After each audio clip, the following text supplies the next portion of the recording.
the ideal situation you want to get to eventually is I put 100% of my assets into Bitcoin. And then I have a credit card / credit line, which is drawn against which is converted into local currency, and it is drawn against the Bitcoin. So I have $10,000 of Bitcoin and I want to spend $37. So I spend $37 and now I owe $37 against my my 50 million Satoshis. And I never really sell my Bitcoin. I just generated debt against the Bitcoin. And we're a little bit early here, but if your expense ratio is less than your expected appreciation over time, that is to say, if you expect Bitcoin to go up 10% a year, and if you have $1 million in assets and your expenses a year are 50,000, so your expense ratio is 5% a year, and you expect Bitcoin to appreciate at 10% a year. If your expense ratio is less than your expected appreciation over time, you never have to sell anything ever. You can borrow against your assets from now to the end of eternity.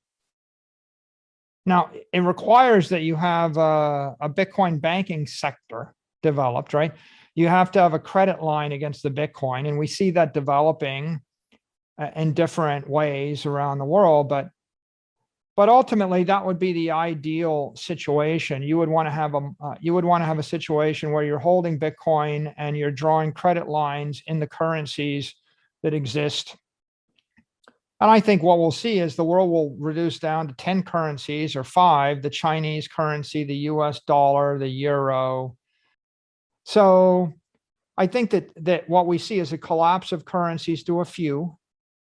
And I think you see the collapse of properties to a few, right? Like, for example, there's 100,000 buildings in the US you can buy for the cost of 1 Bitcoin, or you can buy Bitcoin.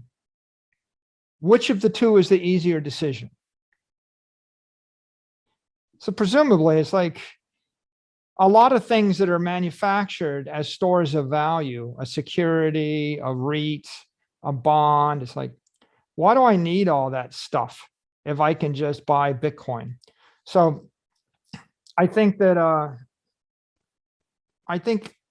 how will it develop? It'll develop at different rates organically in different countries, in different markets, based upon the culture, based upon the law, based upon, you know, the circumstances of the people, and based on crises, and based on common sense.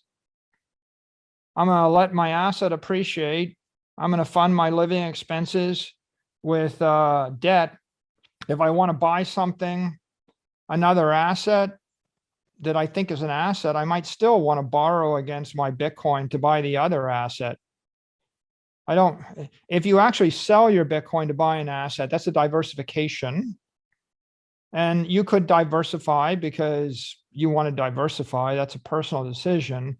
But if you've got an asset going up 130% a year, you know, and you said to me, Mike, name something else that you think will go up 130% a year that I can diversify into. The answer is I don't have anything, right? Like, if you said to me, okay, well, I got to split my money 50-50, half goes into Bitcoin, what's the other half? I don't know. I guess a portfolio of big tech stocks, maybe the NASDAQ, maybe a combination of Apple and Amazon and Facebook and Google. You buy some wickedly cool technology, maybe.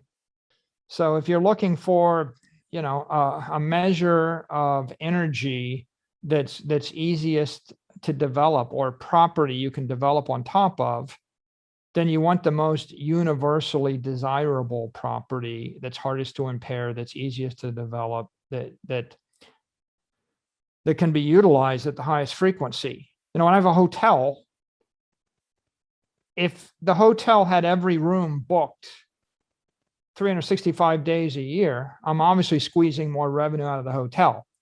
But let's do a thought experiment. What if I had 100 rooms in the hotel and every room is booked every night, 365 days a year, and you're charging by the hour. Well, that's interesting. Now, how many hours of the year, how many room hours are actually unoccupied in the hotel, even though the hotel is theoretically booked every room night? Even if 100 people book every room night in the hotel for 365 days, they have to leave the room. They leave to go to work.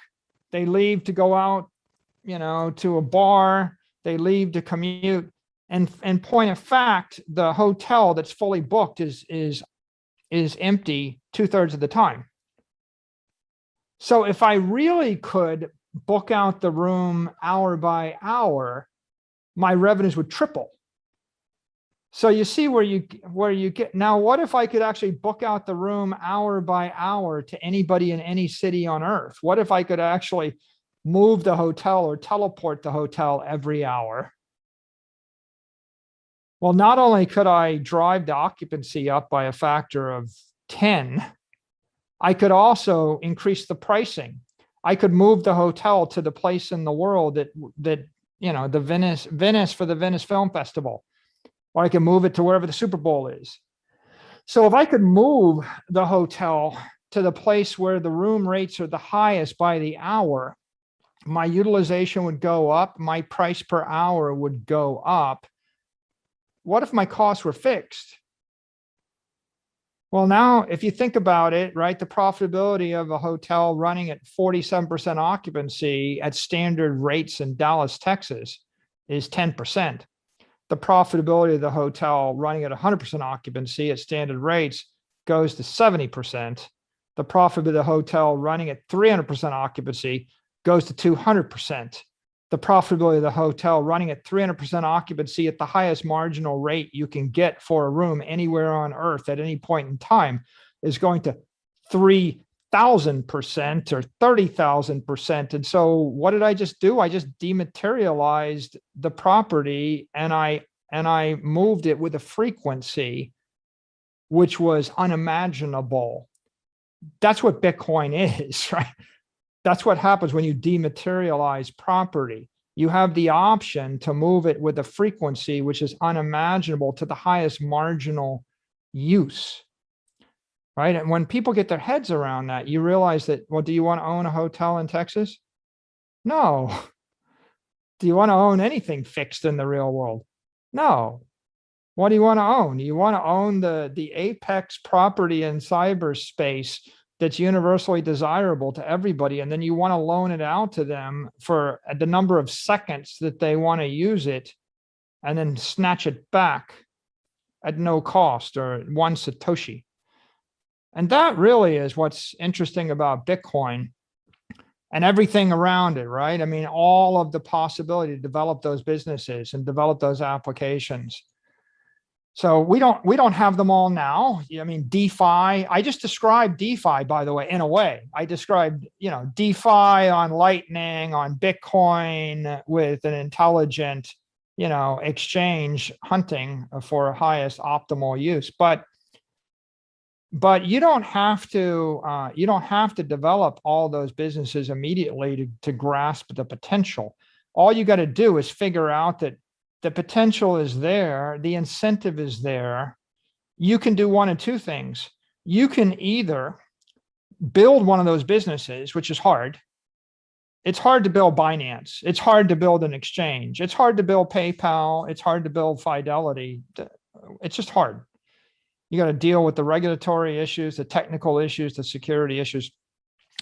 Or the other thing you can do is you can just own the Bitcoin and wait.